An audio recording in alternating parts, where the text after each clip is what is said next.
예수님은 제자들과 마지막 식사를 하시면서 무거운 마음으로 그들의 발을 씻겨 주셨습니다. 어쩌면 예수님도 이제 남겨두는 그 제자를 바라보며 안타까운 마음이 아마 많았으리라 생각합니다. 왜냐하면 이 자리가 제자들과 함께하는 마지막 자리라는 것을 주님은 아셨기 때문이죠. 제자들은 주님이 떠날 준비를 하고 계신 것을 전혀 이해하지 못한 채 여전히 뭘 하고 있었죠? 서로 누가 더 크냐라는 논쟁 가운데 있었습니다. 주님은 발을 씻기면서 그들을 섬기면서 그들을 사랑으로 축복하시는데 그곳에 모인 사람들은 누가 더 크냐라는 그런 논쟁을 하고 있었다는 그 자체만 해도 참으로 우리가 얼마나 부끄러운지 모르겠습니다. 그런데 바로 그 자리에서 주님은 또 중요한 한 가지 말씀을 하셨습니다. 그것은 그냥 부탁도 아니고 요청도 아니고 명령이었습니다. 그것이 바로 오늘 우리가 배우는 서로 사랑하라. 제자들에게 주어진 것은 땅끝까지 복음을 전파하는 거예요. 우리가 때를 얻든지 못 얻든지 하나님의 사랑을 전파하는 사역입니다. 그런데 그 복음 전파 그리고 주님을 위한 사역을 하는 데 있어서 가장 기초가 되고 근본이 되는 것이 무엇인가를 예수님께서 그들과 함께하는 마지막 자리에서 주셨다라는 것이 우리에게는 큰 의미로 다가온다는 거죠. 그것이 뭐냐? 사랑이라는 거예요. 여러분, 왜 주님께서 그 마지막 순간에 수많은 가르침 중에 가장 어쩌면 단순해 보이는 이 명령을 주셨을까요? 제자들은 아직 부족했고 보기에도 사명을 감당할 준비가 전혀 되어 있지 않았습니다. 그런데 주님은 이 한 가지를 강조하셨습니다. 왜냐하면 이 사랑이야말로 그들을 이끌고 갈 그들의 삶과 그들의 사역과 그들의 인생을 이끌고 갈 가장 근본적인 힘이기 때문입니다. 그리고 주님은 그 사랑을 단순히 말로 남기지 않으셨습니다. 바로 다음 날 십자가를 통해 가장 극적인 방식으로 세상을 사랑하는 모습을 우리에게 너무나 선명하게 보여주신 것입니다. 요한복음 13장 34절 우리 다시 한번 읽어보겠습니다. 새 계명을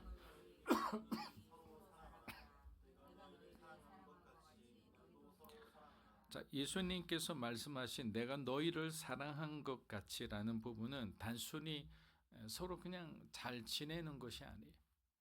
구약에서 사랑은 무엇입니까? 내 이웃을 내 몸과 같이 사랑하라라고 했죠. 이 계명은 자신을 사랑하는 수준만큼 다른 사람을 사랑하라는 어떤 인간의 도덕적 기준에 맞춘 사랑이었다면 예수님이 제시한 사랑은 새로운 기준의 사랑이었죠. 지금까지 우리가 단 한 번도 보지 못한 사랑이었습니다. 그렇게 우리에게 주신 새로운 기준은 뭐냐? 내가 너희를 사랑한 것 같이 너희도 서로 사랑하라. 이것이 바로 우리에게 주신 그 사랑의 기준인 거예요. 예수님께서 십자가에 죽어서 우리를 구원하시기 위해서 희생하고 헌신하고 고난의 길을 갔듯이 가시밭길을 갔듯이 그 기준이 사랑의 기준이라는 거예요. 우리가 평범하게 좀 뭔가 도움을 주고 안타까 여기고 뭐 몇 시간 좀 기도해 주고 이 정도 수준의 사랑이 아니라는 거예요. 예수님은 제자들의 연약함 또 저와 여러분의 연약함을 누구보다 잘 알고 계시죠. 그들이 의심할 것을 또 그들이 실패할 것을 심지어 예수님을 배반할 것까지도 예수님은 다 알고 계셨어요. 그럼에도 불구하고 예수님은 제자들을 그리고 저와 여러분을 끝까지 사랑하셨습니다. 우리도 종종 사랑한다고 말하지만 실제로는 마음속에 이미 여러 가지 조건을 붙일 때가 많아요. 만약에 네가 나에게 이렇게 대해준다면 나도 언제나 준비돼 있어. 너를 사랑할 거야. 너를 잘 대해줄 거야. 너를 존중해 줄 거야. 그러나 내 마음속에 내가 생각하는 이 조건들이 부합하지 않는다면 나도 너를 사랑할 필요가 없잖아. 내가 왜 널 섬겨? 부당한 대우를 해주는데. 그러나 주님의 사랑에는 조건이 있었습니까? 없었죠. 상대방의 상태와 관계없이, 그 반응과 관계없이 주님의 사랑은 한결 같으셨습니다. 그래서 예수님의 사랑은 그 단순히 말에 거친 사랑이었다면 저 사람 말쟁이다 이렇게 이야기하겠죠. 말 잘하는구나. 그런데 주님은 사랑을 행동으로 보여주셨어요. 그래서 말씀드린 대로 주님의 십자가에서 그 절정을 이루신 거예요. 제가 2008년도인가 그때 이제 러브 소나타라는 일본 전도 집회를 하러 아오모리라는 곳을 갔어요. 동북 지방에 있는 아오모리, 여러분이 잘 아는 사과로 유명한 곳이죠. 그래서 이제 목사님들, 지역에 있는 목사님들을 모아서 제가 설명회도 하고 이렇게 하는 과정에서 이제 실행위원장을 뽑아야 되는데 어떻게 할까 이렇게 하는데 우리가 뭔가 선정하면 그분이 굉장히 부담스럽겠다 싶어서 그때부터 이제 그 목사님들끼리 이제 실행위원장도 뽑고 또 사무국장도 뽑고 그 다음에 역할들을 뽑게 그렇게 했습니다. 그런데 사사키 목사님이란 분이 존경받는 분이었는데 그분이 목사님으로 뽑히셨어요. 그래서 그때는 너무나 이렇게 목회도 잘 되고 지역사회에서도 영향력 있는 분이고 그래서 얼굴에 그늘이 없었는데 나중에 저희들이 러브소나타 끝나고 난 뒤에 이제 후기 촬영하러 그렇게 인터뷰하러 간 적이 있어요. 그때 그 인터뷰를 보면서 또 인터뷰 장면을 하는 그 순간에 스태프들하고 정말 모두가 펑펑 울었던 기억이 있습니다. 목사님께서 간증하신 거는 아들의 죽음이었어요. 그 아들이 일본 CCC의 아주 성실한 그런 멤버였어요. 그래서 CCC 캠프가 그 도쿄 근처에 있는 그 해안가에 있는 치바라는 곳이 있습니다. 치바 해안가에서 이제 수련회를 다 마치고 이제 해변에서 마지막으로 우리 물놀이 하자 이렇게 된 거예요. 물놀이 하자해서 물놀이를 하고 있는데 목사님하고 사모님 새벽기도 두 사람이 하고 있는데 갑자기 하나님께서 뭔가 마음에 확 부담을 느끼듯이 아들을 위해 기도해야 된다는 마음을 막 주시는 거예요. 그래서 아들을 위해서 막 두 분이 눈물로 기도하기 시작했습니다. 그러고 난 뒤에 전화가 따르릉 울리는 거죠. 그래서 전화를 딱 받았더니 막 그 학생이 울면서 누가 물에 휩쓸려서 행방불명됐습니다 라고 한 거예요. 그 순간 이제 가슴이 철렁하는 동시에 하나님께서 우리의 마음을 준비시켜 주셨구나라는 생각에 또 이제 눈물로 감사하면서 또 계속 교인들이 모여서 아들이 생환하기를 그렇게 기도했습니다. 그런데 아들의 시체가 찾아지지가 않는 거예요. 그래서 일주일 후에 이제 경찰서에서 연락이 온 거예요. 선생님, 아들의 시체를 찾았습니다. 그런데 아들의 시체가 일주일 동안 바닷가에 있었는데도 하나도 상하지 않고 그대로 있어서 우리가 너무 놀랐습니다. 그리고 아들이 해안가에 누워 있는데 이렇게 누워 있더래요. 그래서 그 이야기를 듣고 막 두 분이 눈물을 이제 너무나 슬프니까 외아들인데 그래서 이제 설교를 더 하려고 하는데 준비하는데 하나님께서 갑자기 그 마음을 주신 거예요. 내가 내 아들을 보낸 마음이 네가 지금 겪는 이 고통이다라는 말을 하면서 그날 주일날 그 설교를 했더니 뭐 난리가 난 거죠. 우리가 정말 가장 소중한 사람을 잃어버리지 않고는 예수님께서 말씀하신 이 사랑을 우리가 어찌 알겠습니까? 십자가의 사랑이라는 것은 그냥 내 곁을 조금 내어주는 사랑이 아니고 나의 전부를 주는 사랑이다. 그렇게 우리가 사랑할 때 교회가 변하겠죠. 그리고 우리가 전도하려는 그 사람이 변하겠죠. 뭔가 이렇게 치고받고 하는 팍팍한 우리 가정이 따뜻하게 변하는 거예요. 왜? 다 십자가에 죽었는데 죽은 사람이 무슨 말이 있겠습니까? 살아있으니까 내 주장을 하고 내 뜻을 굽히지 않으려고 하는 거죠.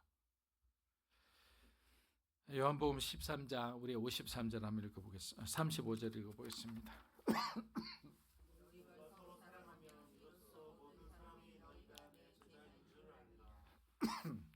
요한복음 13장 35절에서 예수님께서 우리가 서로 사랑할 때 세상이 비로소 우리가 예수님의 제자인 줄을 알게 된다고 말씀하셨습니다. 너무나 중요한 말씀이죠. 여기서 중요한 것은 예수님께서 사랑을 단순히 어떤 감정의 어떤 소비, 감정의 교환이 아니라 우리의 행동, 태도, 삶의 모습으로 드러나야 한다는 것을 강조하신 거예요. 왜? 우리의 드러난 모습을 보고 세상 사람들이 이 사람은 정말 예수님의 제자구나, 이 사람은 정말 참된 그리스도인이구나 라고 그들이 믿지 않을지라도 우리를 인정한다라는 거죠. 자, 그렇다면 왜 우리는 서로 사랑하기 어려울까요? 교회나 가정 그리고 세상에서 사랑으로 하나 되기보다는 막 서로 다투고 막 갈라지는 모습을 자주 보잖아요. 사랑하는 말씀을 듣고도 그렇게 어려움을 느끼는 이유가 뭘까요?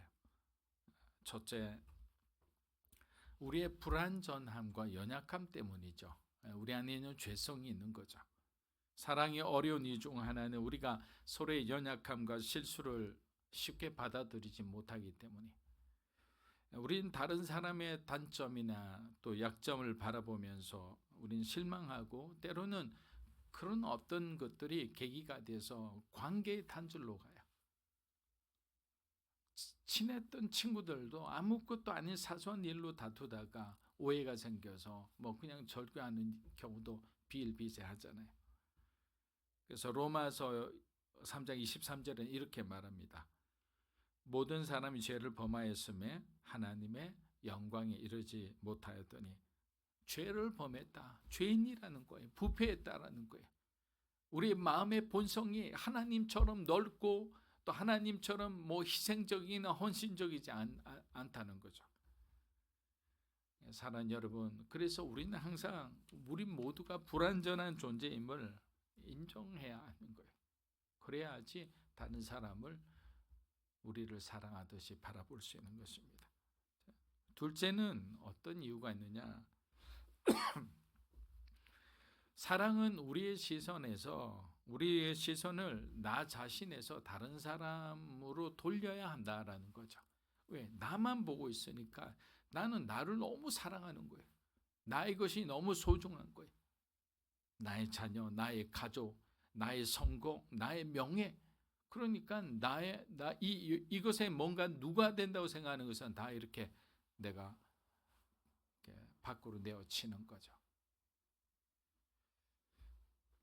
여러분, 갈라디아서 6장 2절에는 굉장히 중요한 말씀을 바울이 우리에게 줍니다. 한번 읽어보겠습니다. 너희가 짐을 서로 지라 그리하여 그리스도의 법을. 여러분, 짐을 나눈다는 것은 상대방의 어려움을 나의 것으로 받아들인다라는 거죠. 내 곁을, 내 공간을 이만큼 내어준다라는 의미예요. 그러면 우리가 한번 생각해 보면 좋을 것 같아요. 나는 지금 얼마나 내가 사랑하는 사람들, 때로는 내가 불편한 사람들을 위해서라도 내 곁을 내어줄 그런 용의가 있는지, 만약에 그게 우리가 준비가 되어 있다면, 훈련이 되어 있다면 우리는 언제든지 복음을 전할 준비가 되어 있는 사람이라 생각합니다. 하나님의 사랑을 전할 그런 거룩한 통로로 쓰임받을 준비가 되어 있는 거죠. 그래서 결국에는 자기를 향하는 그 사랑을 어떻게 포기하고 하나님 사랑으로 우리가 승화시킬 수 있는가? 우리가 아마 주님 부르시는 그날까지 그 싸움이 가장 맹렬하게, 치열하게, 끊임없이 이어지리라 생각합니다. 너무 우리는 우리 자신을 사랑하기 때문이죠. 고린도전서 13장 3절은 이렇게 경고합니다. 모든 것으로 구제하고 또 내 몸을 불사르게.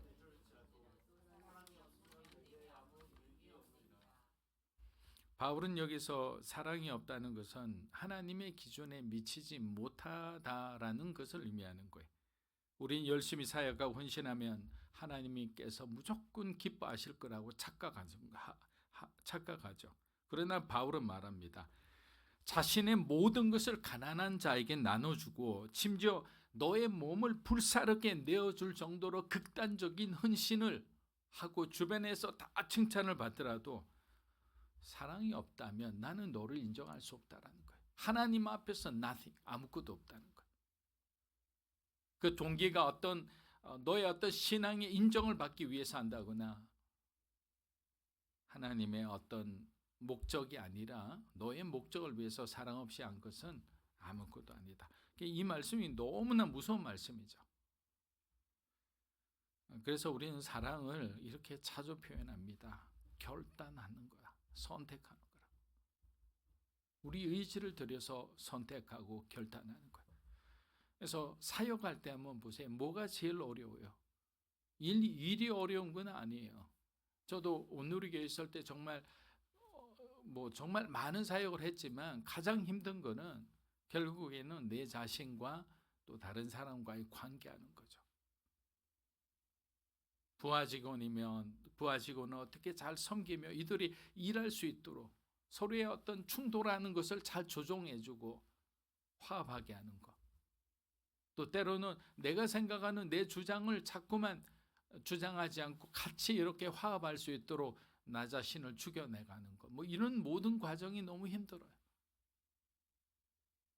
그러나 우리가 하나님 앞에 죽겠습니다라고 기도하면 결국에 어떻게 됩니까? 하나님이 여러분을 죽여주실 거예요. 그래서 십자가에서 딱 죽으면 그 다음에는 완전한 평화가 저와 여러분의 삶에 임하는 것입니다. 로마서 5장 8절 한번 읽어보겠습니다. 우리가 아직 죄인 되었을 때 그리스도께서 우리를 위하여 죽으심으로 하나님께서 우리에 대한 자기의 사랑을 확정하셨느니라. 우리가 아직 죄인 되었을 때 그리스도께서 우리를 위하여 죽으심으로 하나님께서 우리에 대한 자기의 사랑을 확정하시느니라. 하나님의 사랑은 우리가 자격이 있어 주어진 것이 아니라 했습니다. 우리가 부족하고 실패하고 죄 가운데 있을 때도 하나님은 조건 없이 우리를 사랑하셨다고 했습니다. 그리고 그 사랑을 받은 우리가 해야 할 일은 그 사랑을 이제 세상 가운데 땅 끝까지 복음이 필요한 곳에 하나님의 사랑이 필요한 곳에 우리가 그것을 보여주고 나타내고 전해야 하는 거예요. 결국에는 하나님의 사랑을 받은 우리의 가장 궁극적인 사명은 예수님께서 남기고 간 그 지상 대위 명령에 철저하게 순종하고 복종하고 맹종하는 거예요. 성령께서 우리를 완전히 독재하듯이 지배하셔서 우리의 의지와 상관없이 하나님의 뜻 안에 우리가 복종해서 그 하나님의 사랑이 우리 안에 이식되어서 그것이 다른 사람에게 우리가 십자가에 예수님이 못 박히는 그 고통과 그 아픔을 느끼면서라도 복음이 꽃피게 하나님 나라가 확장되도록 그렇게 살아가는 것이라 생각합니다. 여러분의 삶 가운데 아직 젊으신 분들은 더 많은 시간에 도전할 수 있는 시간, 성숙할 수 있는 시간이 있고, 또 우리 장로님, 권사님 같은 분들은 이제는 교회를 위해서, 또 하나님 나라를 위해서, 자녀를 위해서 기도하며 양육하는 그런 사명이 있으리라 생각합니다. 그래서 어떤 상황이든 우리 모든 상처를 내놓고 하나님의 사랑을 붙들고 살아가는 저와 여러분이 되시기를 축복합니다. 기도하겠습니다. 주님 감사합니다. 항상 하나님께서 믿음으로 사는 교회 가운데 역사하시고 또 이끄시는 그 세밀한 그 사랑에 감사드립니다. 때로는 부족함을 많이 느낍니다. 그러나 우리 안에 아직 우리가 더 깨어지고 더 겸손하게 하나님 앞에 나아가는 그런 시간들을 되게 인도하여 주시옵소서. 이제는 우리 주 예수 그리스도의 은혜와 하나님의 크신 사랑과 성령님의 감화 감동 교통하심의 역사가 하나님을 사랑하고 그 사랑을 또 전하고 또 그 사랑이 더욱더 많은 사람들에게 복음으로 들려지기 원하는 사랑하는 믿음으로 사는 교회 성도 한 분 한 분의 삶과 가정과 소중한 자녀들 위해 이 자리에 계신 하나님의 거룩한 백성들 위해 영상으로 예배드리는 주님의 귀한 동역자 위해 이 나라 민족과 한국 교회와 우리 선교사님들 위해 이제로부터 영원토록 함께 하시기를 간절히 축원하옵나이다. 아멘.